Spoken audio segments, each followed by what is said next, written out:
second band of the evening for you all. The Berks County Rock and Roll Hall of Fame's annual induction happening! Ladies and gentlemen, please welcome to our stage these guys that are all going to get inducted tonight. This is the band Anthrophobia!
Hi, I'm Mike Anderson here. We're back with some more interviews of people who have attained the rank of Berks County Hall of Fame, Berks County Rock and Roll Hall of Fame membership.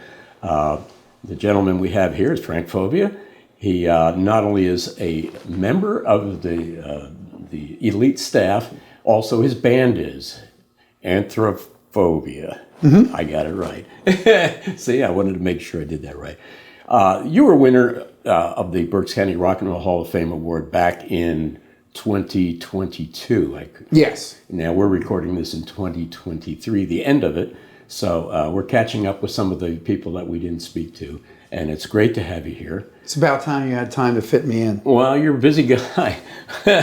Well, we're all busy guys, but you know, that's playing rock and roll until we can't play it no more, as they say.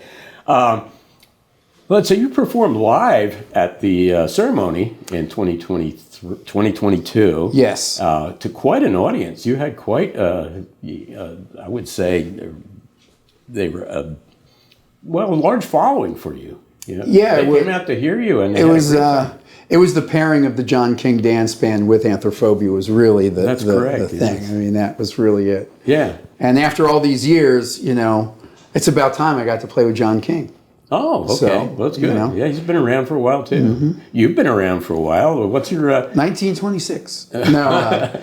What's your background personally in Berks County in the music scene?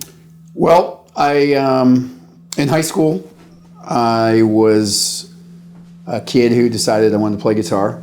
And I was obsessed with Kiss and Cheap Trick and early, you know, like late 70s rock. Mm-hmm. And... my first electric guitar was bought at Fred's Music on 9th Street in downtown Reading.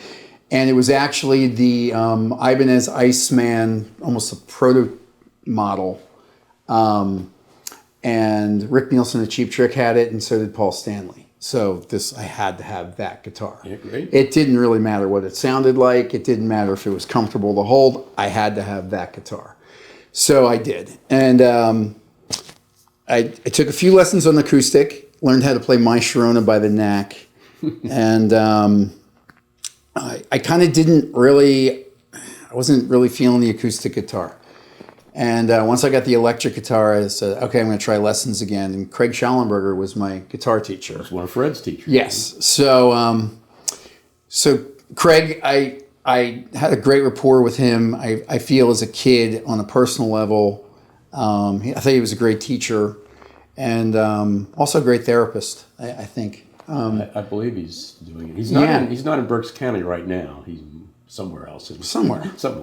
But Craig, he kind of understood that I didn't really care if I was a guitar virtuoso. I wanted to learn how to write songs or understand the instrument well enough that I could articulate, putting words and music together. Right. So that was really my goal. It wasn't necessarily to be Jimmy Page or, anything like that. Mm-hmm. And around that same time, I discovered punk rock through a guy named Brett Tobias, who I met at the mall. And he just showed me these records and introduced me to a few of his friends. And it just spoke to me in a way that, I don't have to be a virtuoso, but I can write lyrics of just getting whatever angst or off my chest of being that, weird kid, and being able to deliver it with kids that understood, where we were coming from. And really, so it was, that was the epiphany. It wasn't, I could learn how to play this song and then, the worlds and the heavens opened. It was really just being able to play the guitar well enough to write a song and have it come to fruition with some other people. And did you play with other people at that time? Yeah, the pre-Anthrophobia band was called Suburban Aggression, and when that kind of died off, John Starks, who was in that band, he and I found two other guys, Sean Gannert and Steve Casper, and started Anthrophobia. Mm-hmm. And there was another singer for the first show. I think his name was Todd. It was like a few weeks, I think, that he was around. But anyway, we played a show with the Zoo Boys. Mark Loario and Keith Smoker gave us our first show ever, which was at a place called The Loft, which there was nowhere in Berks County pretty much that was booking original bands. So these guys took their practice space on 5th Streets. Between 5th and 6th on Penn, it was a second floor. And we got to open, and it was an all-girl band called Separate Checks from Philadelphia, kind of a precursor Go-Go's, and the Zoo Boys. And we played maybe 20 minutes or so and destroyed the drum kit that they had provided or something, and that was the end of that. But that was it. Forget it. It's a very high-energy group. Yeah, so it was hooked. That was it. End of story. I went to art school in Philadelphia. We kept the band together. John had left. We got a bassist who was from Berks County, Kelly Wilczewski, but he lived in Philadelphia where I did, so we could commute back and forth. Eventually that just became too much of a strain, and we found some Philadelphia guys that we could continue with. Mm-hmm. After college, Kelly was back here, I was back here. We kept the band going for a few years. We started to branch out, and we had New York City, New Jersey, Philadelphia was still in the arsenal, Baltimore. But I got a booking job at the Silo. And how that kind of happened was every Saturday night they'd have a cover band, keep them there for Sunday, and have it presented all ages. So I knew, I could see, okay, so they're putting these guys up in a hotel. I was right next door. Right. They have to pay for sound, and now they're just going to, because of the blue laws back then in the 80s, that they would just present the same cover band the next day. Yeah. And some weeks I would go, and there'd be 50 people, and other times it'd be packed, and I was like, what if economically this makes any sense? So I presented it like, hey, I helped in Philadelphia put on these shows. Could we bring in some other acts? John Harris was bringing in some acts at the same time. We kind of filled it out, and I brought in 9 Inch Nails. And the Ramones played at that time. We opened for the Ramones. Faith No More. There were a lot of bands that were coming in. I was there maybe 8 or 9 months, and Rich Ruoff, who owned the Chameleon Club in Lancaster, came down and he said, who's this kid stealing my business? Mm-hmm. So at that point, I had been to the Chameleon a bunch, and he basically was like, whatever they're paying you, I'll double it. Just come work for me. And I said, see you later. And because now I wasn't just restrained to a Sunday. You know, I mean, that was the other part of the equation of, so I really got immersed. Rich taught me how to write a press release and taught me those elements of promotion. Right. So here I was, I had a band, we wanted to get out. Now I'm doing shows, and I'm also dabbling in videos because I went to school for animation and film. So that's parlaying into making Philadelphia College of Art? it was Philadelphia College of Art when I started. Okay. Then University of the Arts, and then University. So within 4 years, it changed its name 3 times. Yeah. So we were the kind of transitional classes. Nice. But long story short, I just became immersed in music from all aspects. Nice. A woman that I worked with, Carol Schutzbank in Philadelphia, who was a promoter and bringing in Megadeth and Anthrax and bands like that for the first time into the Philadelphia region. She took me under her wing and taught me other aspects before I worked for the Silo.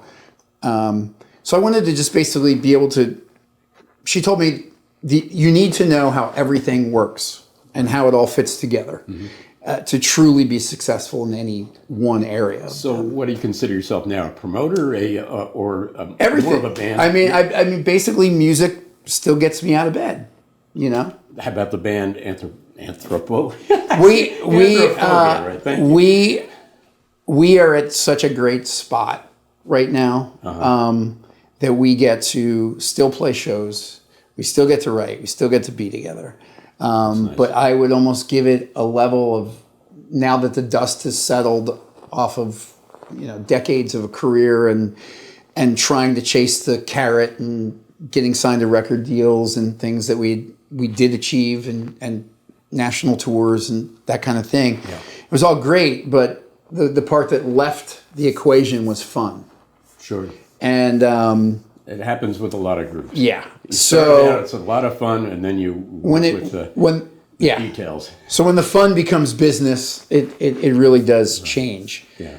And all the way back from that early time period in the late 80s, early 90s of just learning how to have a balance of trying to be creative, present shows that I also had a different meaning. It was never really about the finances. Of course you want to make money. I didn't want to lose any money, but it was more so of watching. If I brought in a national act or touring act, I thought, wow, this local band would be fantastic to open because I feel that band's audience would really like it. Yeah. So I always fought to get a local band on those shows. Great. And it wasn't anything other than self-serving to expose those musicians to an audience that large, to someone that I thought maybe would be receptive to them. Very interesting. And you're involved with a record label as well, too. So when we had that opportunity in 1996, after chasing the carrot and finally getting a record deal, it was a whirlwind 3 years. And when that ended, I learned a lot of what not to do. And I felt that, okay, I still enjoy putting on shows. I still enjoy watching younger bands flourish. I still enjoy our musical community, that no matter where I went, even when we were signed, they tried in our bio, they painted us as a Philadelphia band, and I would always correct people and say, no, we're from Reading, Pennsylvania. Nice. So I always felt that was something that needed to be understood, that we were not a Philadelphia band. Yes, we were based in Philly for 4 years when I lived there, but we were a Reading band, a Berks County band, and ultimately that is the music scene that I am most proud of, most connected to, and I want to see flourish. Are the current members of the band from Berks County, any of them? Yeah, actually, Rich Delp went to Exeter also with me. He's a few years behind me. But so right now, Dickie's on his third stint in the band. Yeah. But Brent Black lived in Morgantown area, and he was in bands with other Berks County musicians. Rob DeJoseph, who I've known since I'm 17, he played in bands in Philadelphia. So we connected in Philadelphia, but he was always connected to the Reading music scene from me bringing him here with his various bands. Nice. And so right now, the lineup that's been together since 2016. 2015 was everyone except our bassist. But 2016 to now, it's the same 4 guys, which is a pretty long tenure in the history of Anthrophobia for any like nucleus of a band to stay together. Yeah. But we're just at a great spot right now. But Berks County, even with touring bands, even when I had my own label, DRP Records, the idea was using Berks County as an epicenter. I'd bring in bands on my label. I had a band from Boston. I had bands from Los Angeles, things like that. But we made Jacksonville, Florida.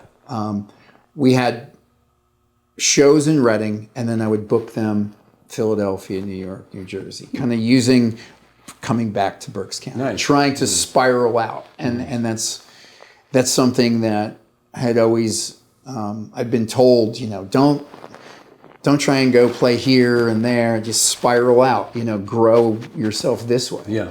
And I was going to ask you what advice you would give to young people starting out in this business. That's one thing. I mean, it's tough because that's what makes the most sense.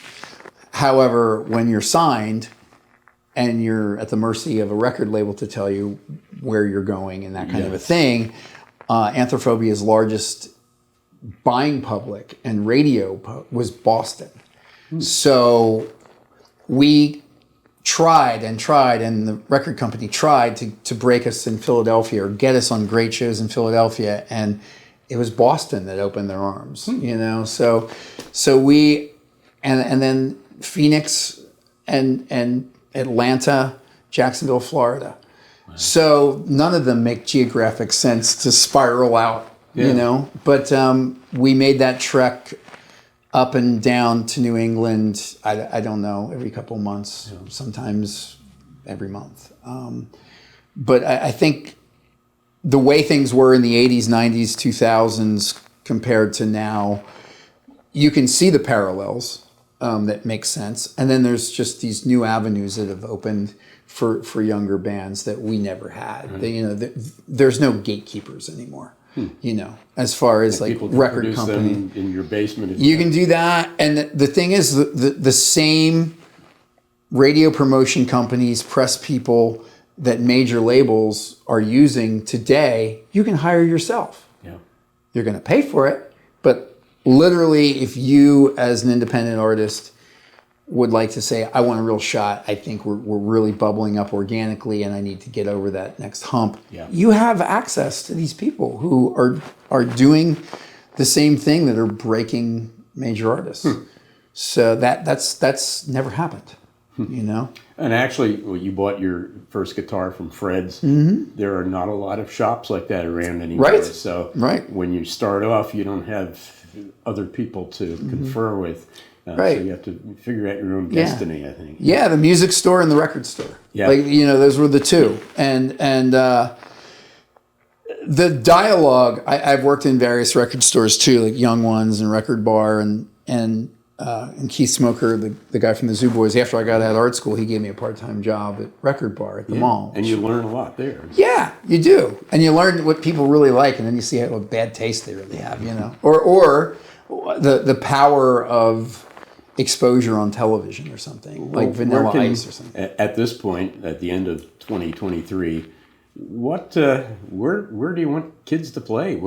There's I mean, you don't that's play school dances like you used to. You don't play. No, I mean that's the other exciting part of this is that when I graduated from college and I moved back to Reading, the silo gave us an opportunity and a platform, a space. But it was 1,000 capacity venue, which is pretty overwhelming. I'll say, It doesn't help you, So it was very important for guys that were doing VFW hall shows, and I did shows at Heasters after a while, and that really was where you didn't have the pressure of, there weren't that many bills to pay at Heasters compared to the silo. Yeah. You know? Things have changed financially as well. but there was Top of the Rock. There was all these venues that I got to book and present music at through the years. And then when my band was on the Warped Tour in '98, my wife said, we should do this under a roof. And because really my passions were music and skateboarding ever since I was a kid. So Quite a combination. So I thought, well, look at this, right? So that's what we did. We had a plan, and we ended up with a building, a fix-me-upper in Muhlenberg that was the old 7-Up bottling company on Crystal Rock and Little Rock Road in Muhlenberg. And I'm a Muhlenberg guy from way back. And we built an indoor skateboard park and a 400 capacity all ages concert hall that was attached. So we did the Warped Tour under a roof. And then we outsourced to Lil Ragu's son, who opened a skate shop. Jared and a high school friend of his opened a skate shop. And I started my independent record company, DRP Records. And I had my offices.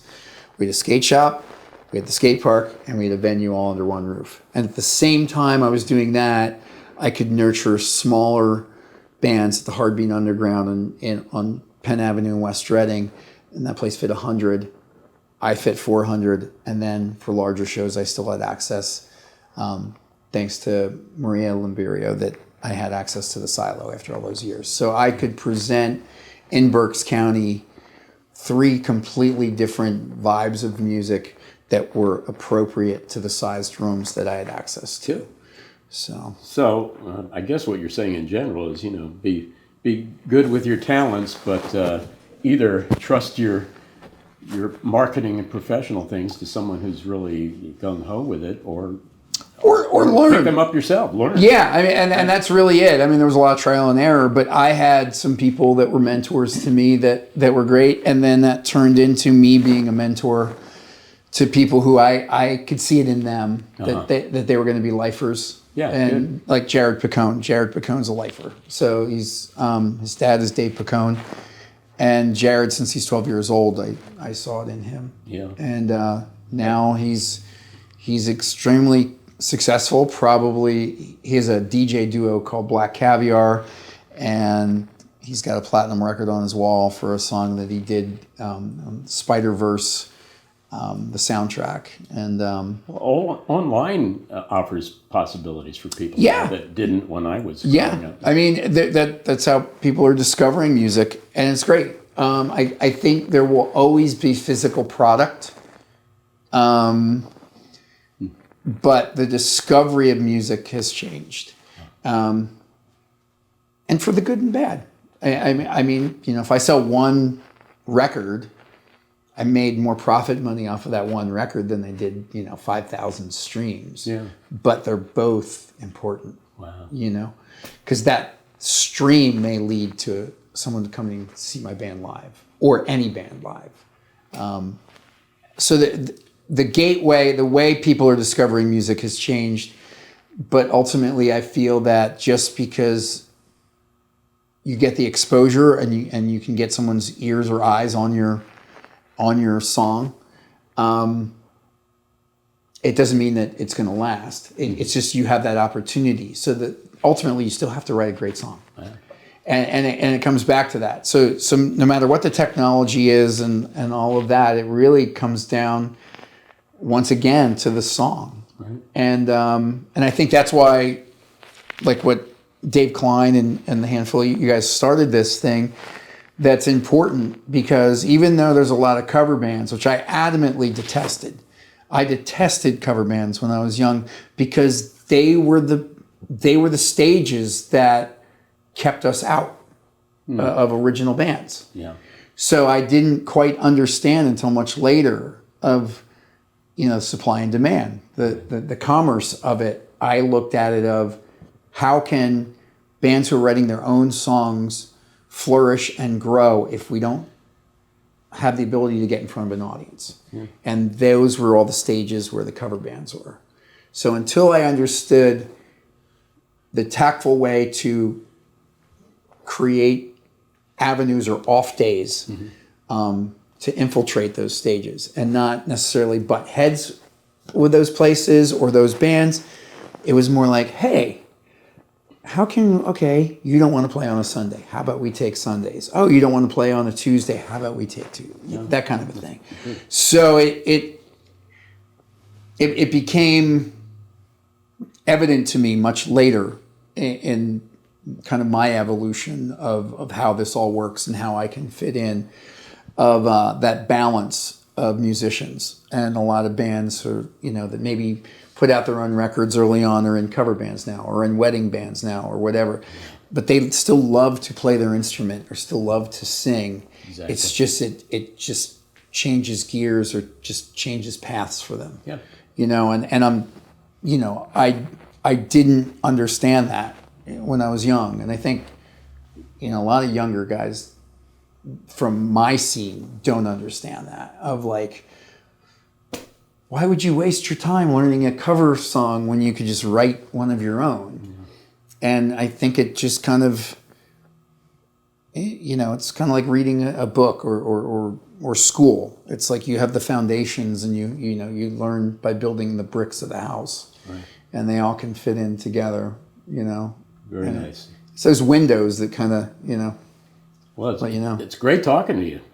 This is, I think, very advantageous to people who are thinking about doing it themselves. There's the skill of playing and there's a skill of marketing that goes along with it if you want to become successful and be heard. And I think you have to learn. You can't be the dumb musician anymore. I think those days of like, I have a manager or I have an agent and they're going to do everything for me and I can just be drunk and play my instrument. No. Those days are gone. Yeah, those days are gone. And I feel that right now Berks County has another wave. There's a lot of small rooms right now where it's nurturing original music again.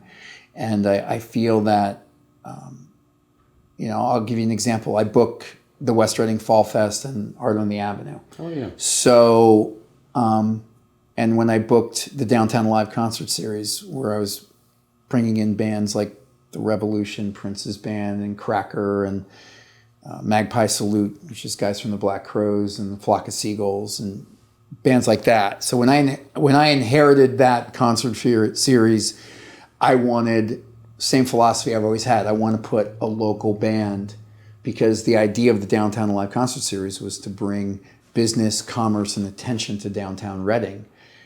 And I thought, well, then we need to present our music at the same time. Yeah. So I was, fortunate enough to be able to do that too, that I was able to present Berks County musicians on that kind of a platform, that kind of stage.